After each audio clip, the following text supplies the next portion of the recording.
I'm back. I attached the cheese at the upper edge with small running stitches. I also did my stem stitch embroidery, and then along the edge, I don't know if you can see that, but I made great big stitches. I even did it with white thread, but it's not showing up that much.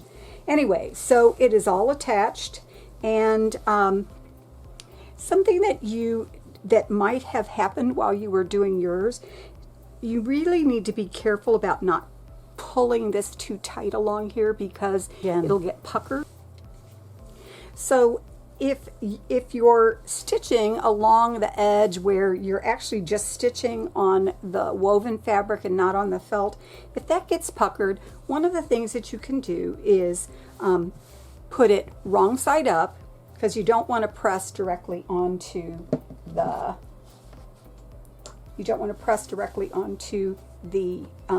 felt. And just take your iron. Isn't this adorable? It's really good for this kind of stuff. So you just press along that edge, straighten it out a little bit, and then I'm ready to put the front and the back together. Now, we have to get the back piece ready. I'm going to move this out of the way. So we need to get our the back of our pillow ready to stitch, but we need something to measure with. And I'm going to tell you, measuring with a ruler all the time is not so easy, and some of you will not have a seam gauge at home. That's okay. What I'm going to do is I am going to create my own little seam gauge. Let me slide in here a little bit. So I just have a note card, and the reason why I'm using a note card is because it's a little bit heavier. This is my straight edge right here, and what I need to do is make some marks 5/8 of an inch from that edge. I can take my tape measure, and the 5/8 is on a tape measure is usually like 2 little marks after the 1/2 of an inch. Okay, so I'm going to measure that and put a little mark at the end. You can do this with a pencil or a pen. I'm not going to mark my stuff with a pen. I'm going to mark that with a pencil. All right, and then once I have made the 2 marks on the end, I'm going to take a straight edge or ruler, and I want to draw those straight across. Now I'm trying to get this as parallel to this outside edge as possible. So 5/8 of an inch is our seam allowance. So what am I going to do with this thing? In order to hand sew this pillow together accurately, you need to mark your seam allowance. So we're going to start with wrong side up. Okay, wrong side up.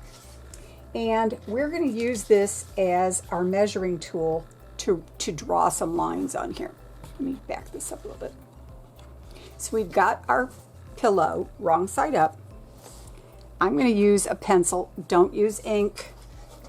And what I'm going to do is, first of all, I'm going to make a bigger X where my dots are, just to remind me that I'm not going to sew in between here.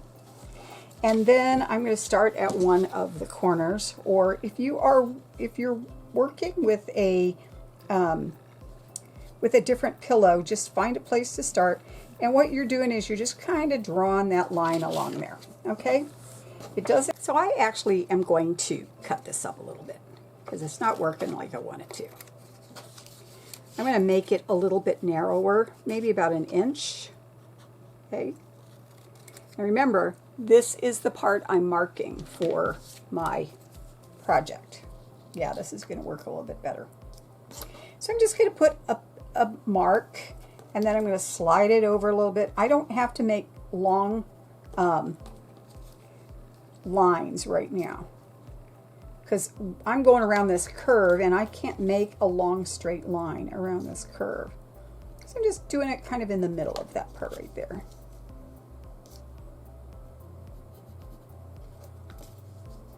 If you don't have a note card at home to use, just use some kind of heavy paper.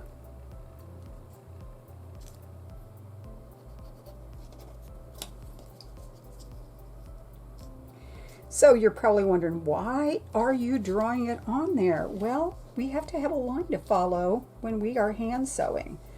On the sewing machine, there's a little guide on the flat part of the machine that has a 5/8 of an inch mark on it. And so if we line it up with that, we don't have to worry about marking a seam line. But we don't have, that's not going to be happening for us. So we've got to mark it some different way. All right, so I got this big thing right here. What I'm going to do is mark on the other side. This is my big, like triple notch. And then I'm going to try to line this up as best I can with this edge right here. And make a mark. If you notice, I'm making tiny marks. I'm not trying to draw something big and long. And I will tell you that if you try to make big long marks instead of little short marks, what'll happen is the fabric will bunch up on you and then you're going to have a mess.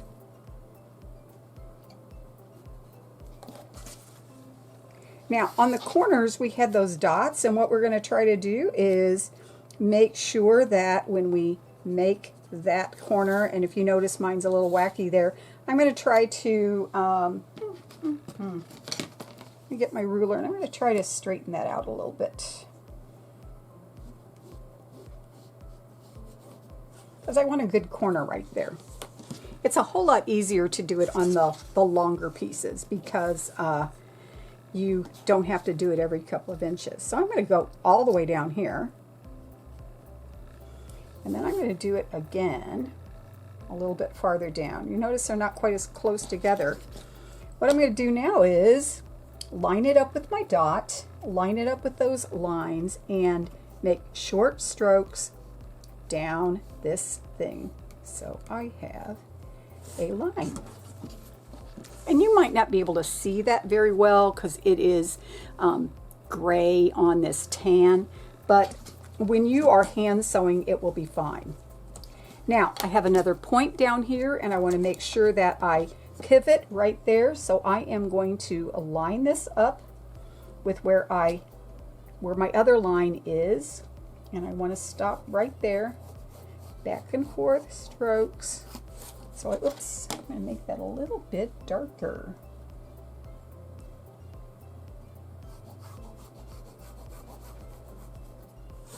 That's a little better. And then I'm going to turn it this way, and remember you can use your little gauge that we made. Now you're probably wondering, Miss Jones, why don't you just use the ruler? Here's the deal. If you use your ruler, and you can do that, you've got to find that mark every single time. Whereas with this one, you already know how wide it's supposed to be, and you just have to line up your drawn edge. You just have to line up your drawn edge with the edge of the fabric. It is a whole lot easier to do it this way. I sometimes see people do this on YouTube, and they use a thing like this, and it just takes forever. Alrighty, got a little bit more to do with this. And I'm going to try to straighten this out with a longer one.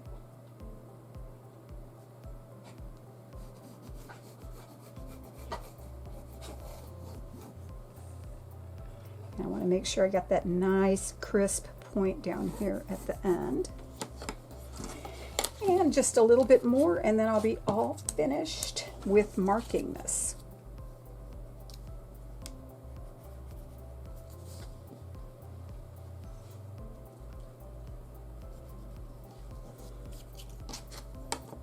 And I am looking at where my dot is right here, because that's my pivot point, and I'm going to make a mark. right there. And then again, I'm going to line this up so it's parallel all the way down and make those marks. Okay, so this piece is all ready to go. We are going to sew from this side. We're not going to sew from the side that has this. So in order for us to get this ready, we're now going to take the front of the pillow and lay it face up on our table. And we're going to take the back of the pillow and we're going to lay it face down. And the first thing that we're going to do is to match up the notches and match up the edges.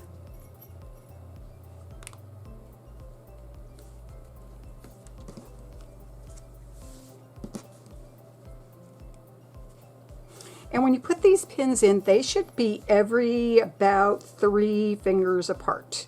I have bigger fingers, so about like that apart. I'm going to go ahead and not just keep pinning, because remember I told you early on that if you just pin in a circle, you're going to end up with pushing the upper fabric a little bit, and then it's going to be uneven. So what I'm going to do here is I did it to the notch.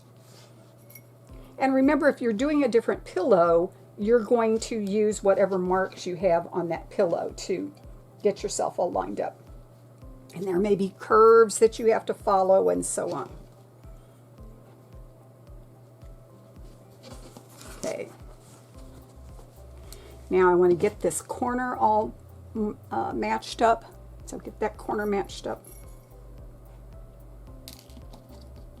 If you notice, when I sewed this felt on, the felt stuck out a little bit, and it probably stretched a little bit while I was handling it. That's not a problem. I'm going to trim all that off later anyway. All right, and another one here. So I've got about one at the point, 2, 3, 4, 5, 6, 7, 8 down that long side. Let me pin this other point here. I want to pin my dots, and actually at the dots that I actually made into X's, I'm going to put 2 pins together, and the 2 pins indicates your start and your stop point.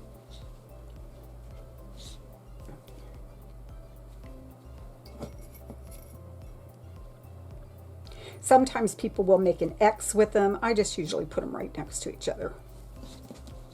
Okay.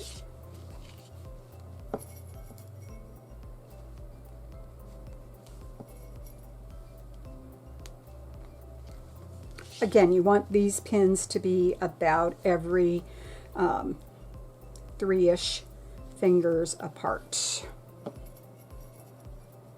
Make sure that my corners matched up exactly. I'm going to put one more in here.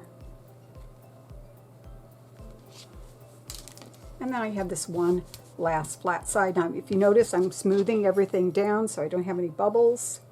And nope, that one didn't pop all the way through.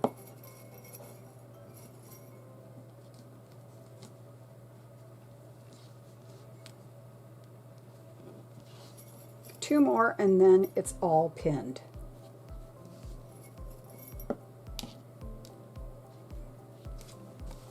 Now, once you have your pillow front and back prepped, it's all pinned together, you're ready to go. Your next step is to watch the video that shows how to do the back stitch, because we're going to put these together with a back stitch.